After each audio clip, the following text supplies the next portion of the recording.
Filmer des vidéos comme ça là en face cam, c'est pas facile, ça c'est sûr. Et après avoir quasiment filmé plus de 1000 vidéos, je pense en face cam, entre les vidéos YouTube, les Reels, les formations, bah ça va mieux. Mais je peux vous garantir qu'à l'époque, c'était pas du tout ça. Hello tout le monde, bienvenue sur Pile et Face. C'est avec grand plaisir que je vous parle aujourd'hui. Ça fait maintenant 2 ans à peu près. Cette chaîne va principalement parler de vidéos. Ça fait maintenant 2 ans que je suis dans l'audiovisuel. Donc j'aimerais partager avec vous tous les trucs et toutes les astuces que j'ai pu apprendre durant ma courte expérience. Donc c'est tout pour aujourd'hui. Je vous dis à très vite. Et je vous dis salut. Wouhou, pump it up. En fait, ça a pris du temps d'être assez à l'aise de parler à un morceau de métal comme ça. Ça a pris aussi pas mal de techniques que j'avais entendues un peu à droite à gauche. Donc j'avais un peu envie de vous faire une vidéo pour vous rebalancer un peu toutes ces techniques-là qui ont en tout cas marché pour moi, pour que ça vous aide, que ça soit dans vos vidéos YouTube, dans vos Instagram et Reels, ou alors aussi même pour vos clients, parce que de temps en temps, vous avez des clients, vous allez devoir les aider justement à être à l'aise face caméra.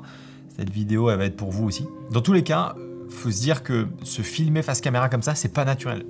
Et le pire, c'est que ça ne le sera jamais. En fait, avec le temps et l'expérience, vous allez vous habituer, vous allez développer des techniques et ça sera de plus en plus naturel pour vous. Mais là, je suis tout seul, je parle à un morceau de métal. Vous me voyez comme si on avait une discussion, mais ça reste pas naturel. Je parle dans le vide, là, je parle tout seul. En fait, vous avez l'impression que nous, en tant que créateurs de contenu, c'est hyper facile pour nous de parler à la caméra. Et en vrai, la vérité, c'est qu'on s'y fait jamais. Et tous les copains créateurs avec qui je peux discuter de ça, c'est tous la même chose. Oui, on s'est habitué, donc on a l'impression que c'est plus fluide, que c'est plus facile. La réalité, c'est que c'est jamais très naturel, même après autant de vidéos. Et ça, c'est important de l'entendre parce que même pour vous, surtout quand vous lancez, ne vous mettez pas une pression en mode « Putain, il faut que ça soit hyper naturel, il faut que je sois à l'aise, bam, bam, bam ». Ça le sera pas. En toute honnêteté, ça le sera pas. Vous allez de temps en temps commencer à parler, plein d'énergie, ça va être cool. Et au bout d'une seconde, vous allez dire « Putain, mais qu'est-ce que je raconte quoi ? Qui va m'écouter ?» Vous allez prendre le syndrome de l'imposteur très fort et c'est normal. Dites-vous que c'est pas naturel de vous filmer face caméra. Alors le pire de tout ça, si vous l'avez déjà fait, c'est de s'écouter après. Quand tu es sur ton montage et que tu t'entends parler, c'est horrible. Déjà, tu peux pas supporter ta voix. De deux, tu commences à voir tous tes défauts, tous tes tics de langage, tous les trucs bizarres que tu peux faire. Ça, t'es le seul à le voir. T'es le seul à entendre que ta voix elle est un peu niaiseuse ou quoi que ce soit. Il y a que toi qui vois ça. Je voulais prendre le temps justement avant de vous donner ces conseils-là. Voilà, que ça prend du temps en fait à s'accepter soi-même. Déjà dans la vie de tous les jours, c'est quelque chose. Alors encore plus en fait quand on se filme nous-mêmes. Et en toute honnêteté, moi, ça fait 4 ans maintenant que je fais des vidéos sur YouTube. Les 6 premiers mois, voire même la première année, ça a été horrible. J'ai détesté me filmer à la caméra. J'aimais pas l'action de le faire. Je trouvais ça pas naturel. Je m'efforçais d'être quelqu'un que j'étais pas forcément. Et je pense que déjà ça se ressentait. Et encore plus, j'arrivais pas quoi. À tel point que j'ai commencé à avoir des bugs de langage. J'ai même commencé à bégayer pour vous dire. Je suis pas quelqu'un de bègue, ça m'est jamais arrivé en temps normal dans une conversation avec des gens, et ça m'arrivait quasiment à chaque début de vidéo, à chaque début de phrase. Tout simplement parce que je me mettais beaucoup trop de pression. J'essayais d'être le gars à l'aise, cool, oh là là, c'est sympa, tout se passe bien. C'était pas le cas. C'était pas naturel pour moi et ça l'est pas encore aujourd'hui. J'ai appris à faire avec, mais je peux vous garantir qu'au début ça a été très dur, à tel point que j'ai failli arrêter ma chaîne YouTube à cause de ça. Mais je me suis forcé, je me suis entraîné, j'ai testé des techniques qui ont marché avec moi que je vais vous montrer un peu après. En fait, j'ai surtout compris que si vous voulez véhiculer votre message, si vous voulez que les gens regardent votre vidéo et soient un peu impactés ou qu'il y a un truc, en fait, vous devez créer une connexion avec les gens. Et pour créer cette connexion-là, c'est comme si vous aviez une discussion avec des potes, quoi. C'est comme si vous étiez à un bar, vous parliez de quelque chose, quand tu veux toucher quelqu'un, il faut que tu t'exprimes bien, quoi. Et c'est pas facile de faire ça justement en face caméra, mais je vais vous donner des petites techniques. Technique numéro 1, c'est le placement de la caméra. Plus la caméra est éloignée de vous, plus ça va sembler à peu près facile de parler à la caméra, parce que si elle est trop proche de vous, c'est hyper intrusif. Déjà, le fait de regarder toujours dans la lentille, ça fait déjà un peu bizarre. Plus la caméra est près, plus ça va faire bizarre. Donc dans l'idée, on essaye d'éloigner, surtout quand on débute un peu, d'éloigner la caméra. Dans les focales, on essaie d'être autour des 35 mm, c'est pas mal, on peut monter jusqu'à 50 mm. Faut pas que non plus on monte trop dans les focales, sinon tout va être compressé, ça va pas être très naturel. Mais commencez par essayer de pousser un petit peu la caméra, vous allez voir que ça sera plus facile. Deuxième astuce, celle-ci elle est pas évidente et j'ai mis du temps, moi personnellement, à la mettre en application. C'est d'essayer d'avoir l'impression que vous parlez à quelqu'un. C'est d'essayer d'imaginer que là, c'est comme si je vous parlais directement en live. C'est comme si on était en live. Et moi, ça m'aide vachement parce que du coup, j'ai l'impression de vous parler directement alors que je suis tout seul dans mon bureau et que je parle à une caméra. Et pour faire ça, la petite astuce, c'est que je m'imagine quelqu'un. En général une personne, comme si je parlais pas vraiment à un pote, parce qu'un pote c'est plus difficile, mais à quelqu'un de lambda qui connaît pas trop la vidéo ou qui souhaite apprendre. Voilà, je vais me dire qu'il s'appelle Jonathan, qui a 30 ans, qui est derrière son ordinateur. Et en fait, c'est comme si je parlais à cette personne-là. C'est pas évident. J'étais un poil schizophrène sur les bords, mais en vrai, moi, ça m'a aidé. Ça a été un peu long, mais voilà. Troisième tips aussi, là maintenant, quasiment toutes les caméras ont ce qu'on appelle un flip screen, donc c'est-à-dire qu'on peut voir l'écran là sur le côté de ce que je suis en train de filmer. Moi, je vous conseille de le cacher, ça. Ou je vous conseille même de cacher toute forme de moniteur. Pourquoi? Parce que dès que vous allez avoir votre reflet de vous, que ça soit sur l'écran, que ça soit sur un moniteur à côté, ça va vous perturber. Ça va vous rappeler que vous êtes en train de parler tout seul à une caméra et que vous êtes filmé. Déjà, c'est pas bon parce que si je regarde pas la lentille, si je passe ma vidéo à parler un peu à côté, vous allez normalement vous sentir un peu déconnecté de ce que je vous dis. Donc on doit toujours regarder la lentille. Et ensuite, parce que c'est bien plus facile d'oublier la caméra quand vous n'avez pas votre reflet, quand vous n'avez pas votre miroir, quand vous n'avez pas votre retour caméra directement. Alors un autre conseil par rapport à ça, justement quand on dit de regarder dans la lentille, ça ne veut pas dire qu'il faut tout le temps regarder justement dans l'objectif, hein. Quand vous discutez avec un pote, quand vous êtes dans un café, quand vous parlez avec des gens, vous n'êtes pas toutes les 2 secondes à vous regarder dans le blanc des yeux en train de parler. C'est naturel en fait de fuir, enfin c'est pas fuir le regard de quelqu'un, mais quand vous êtes dans vos pensées, c'est naturel de partir un peu à gauche, à droite, à réfléchir à d'autres choses. Et ben en vidéo c'est pareil, vous n'êtes pas obligé tout le temps de regarder l'optique. C'est d'ailleurs ce qui fait moins naturel. T'as des gens qui font des facecam, qui sont là tout le temps comme ça, un peu monotones, à pas du tout cligner les yeux. C'est flippant. Les gens font pas ça dans la réalité. Donc autorisez-vous, voilà, de temps en temps, regarder un peu de part, revenir sur la lentille, repartir, voilà. Il ne s'agit pas de parler comme ça à un autre côté et pas du tout regarder la caméra, parce que là vous allez vraiment fuir le spectateur. Mais de temps en temps, vous pouvez vous autoriser à regarder un peu ailleurs. Alors on l'a vu, le but quand même d'un facecam, c'est d'essayer de connecter avec les gens, c'est essayer de faire entre guillemets un peu passer votre message, essayer pourquoi pas de faire passer les émotions si vous avez un truc un peu important à dire. Et je sais pas si vous vous rappelez, mais au début de cette vidéo, je vous ai montré des passages avec une musique un peu choisie. Si je vous remonte ce passage-là avec une autre musique, vous allez voir que c'est pas du tout la même chose.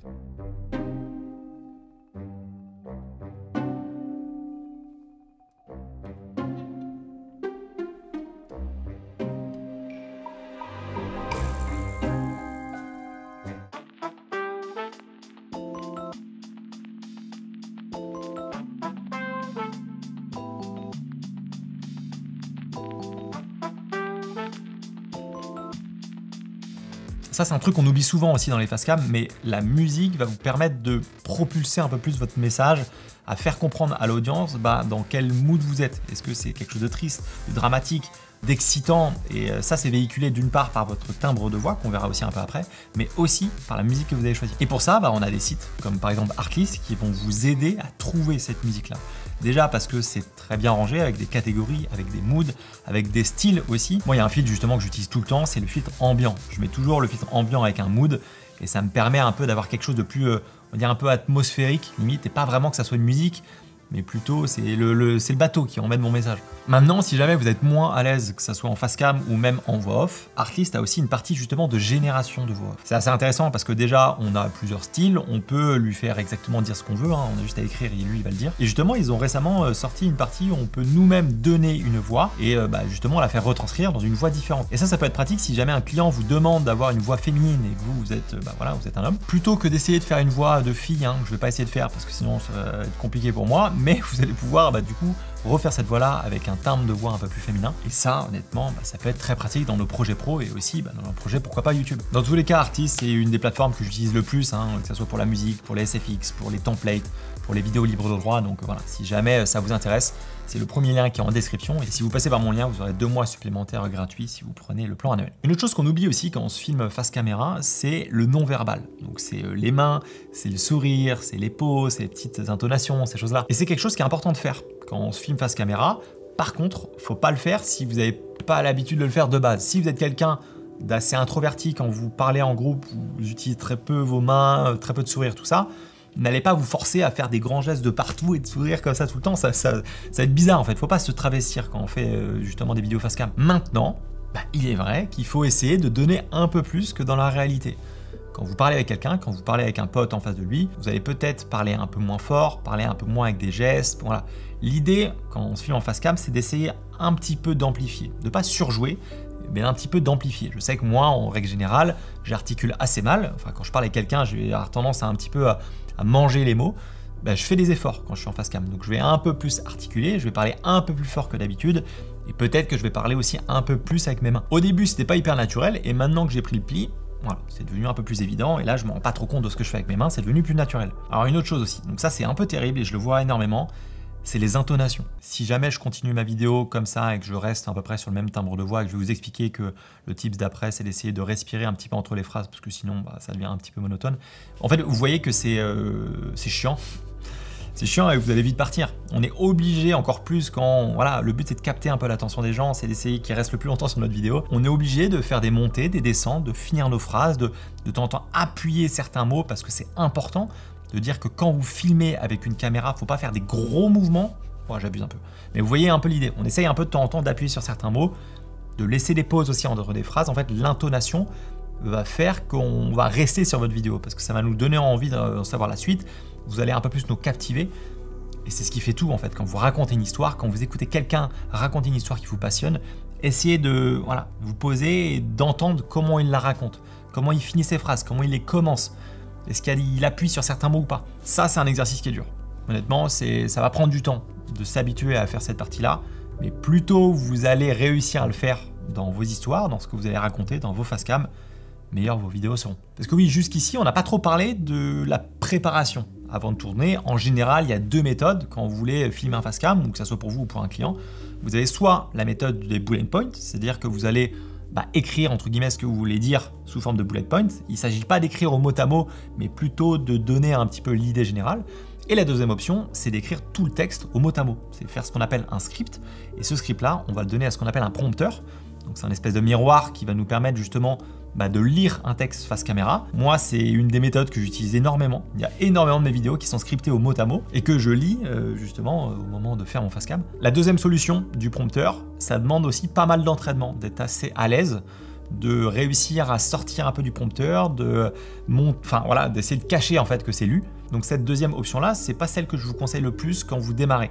Encore moins aussi pour un client. J'ai fait des prestats clients où je leur faisais lire un prompteur, c'était assez compliqué. Essayez déjà cette première partie un petit peu de bullet point, essayer d'organiser, de structurer vos idées. Et vous pouvez tout simplement, là moi c'est ce que je suis en train de faire, j'ai mis justement mes petites notes là de ma vidéo, j'ai mes bullet points, je regarde ma phrase, ok je me rappelle de ce que je voulais dire, je vous l'ai dit à la caméra, et ensuite je regarde à la phrase d'après. Ça c'est une technique qui marche bien, qui est assez facile à faire, et dans tous les cas vous allez cutter les blancs au milieu du montage, donc ça ne sera pas dérangeant. Juste avant aussi d'appuyer sur Rec, si vous avez des problèmes d'articulation comme moi, je vous conseille de faire des petits exercices. Moi j'ai des phrases que j'ai sur mon téléphone maintenant que je connais par cœur, que je vais réciter à chaque fois avant d'appuyer sur Rec, et ça depuis quasiment 3 ans. Donc c'est les classiques, hein, les chaussettes de l'archiduchesse sont-elles sèches, archi-sèches, ton thé t'a-t-il ôté ta toutonade, s'il était une fois une vendeuse de foie qui a vendu du foie dans la ville de Foix, se dit ma foi c'est la dernière fois que vendons du foie car il fait trop froid.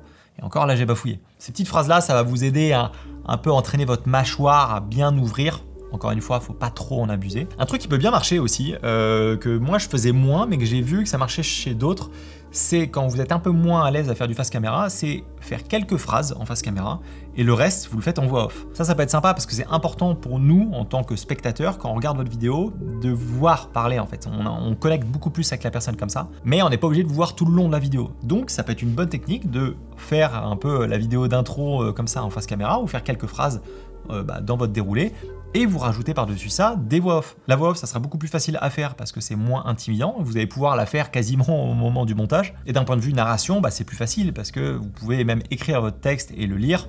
Encore une fois, il faut réussir à bien le lire, mais voilà, ça peut être une petite technique. Alors aussi, quand vous filmez en face caméra, c'est important que vous soyez, on va dire, dans les meilleures conditions possibles. Pourquoi? Parce que déjà, c'est pas hyper naturel, donc on va essayer de favoriser un petit peu votre environnement. Donc évitez de vous filmer avec des gens à côté qui vous regardent, évitez de vous filmer en pleine rue avec justement votre caméra à la main, parce que déjà que ça va pas être facile pour vous, donc si en plus vous sentez le regard des gens, et ça peut être un peu pesant, essayez peut-être de vous filmer chez vous quand il n'y a personne ou quoi que ce soit. Essayez peut-être de le faire à des moments qui sont plus favorables aussi pour vous. Moi je sais que typiquement au début, quand je me filmais face caméra, j'étais mort après, ça me drainait toute mon énergie. Donc j'avais tendance à plutôt filmer mes vidéos le matin, parce que c'est là où j'avais un peu plus la pêche, où j'avais plus d'énergie. Et malheureusement, l'énergie dans une vidéo, ça doit se ressentir si on veut captiver un peu les gens. En fait, il faut bien comprendre qu'être à l'aise face caméra, c'est un processus qui prend du temps. Il faut vraiment vous enlever l'idée de la tête que vos premières vidéos, ça va être trop facile et tout. Je connais. Sauf si vous êtes hyper extraverti, peut-être que ça sera plus facile pour vous. Et dans ces cas-là, bien joué. Vous faites partie des rares personnes en qui c'est le cas. Mais la majorité des gens, c'est compliqué au début et c'est normal. Donc, vous mettez pas trop une pression. Essayez de mettre en application justement ces petites astuces là, et encore aujourd'hui tout ce que je vous dis, Je suis pas la personne la plus à l'aise, je fais des efforts, mais je fais toujours des erreurs. Et vous êtes les premiers à me le dire quand j'ai des tics de langage, quand j'ai des erreurs. Voilà, c'est normal, ça fait partie du jeu. Mais vous allez voir que plus vous allez avancer, plus vous allez en faire, plus déjà vous allez progresser, et plus ça sera naturel. Aujourd'hui, moi, ça me fait plus rien d'appuyer sur REC, alors qu'à un moment donné, c'était une des pires sensations que j'avais, quoi. J'espère que cette vidéo vous aura été utile. Hâte de voir ce que vous allez pouvoir faire, que ce soit pour vous, pour vos vidéos face cam ou même pour celles de vos clients. J'espère sincèrement que cette vidéo pourra vous aider autant que moi ça m'a aidé d'entendre des conseils un petit peu comme ça. Si c'est le cas, pensez à me le dire en commentaire, c'est ce qui m'aide énormément. Et nous, on se dit à la semaine prochaine dans une autre vidéo. La bise!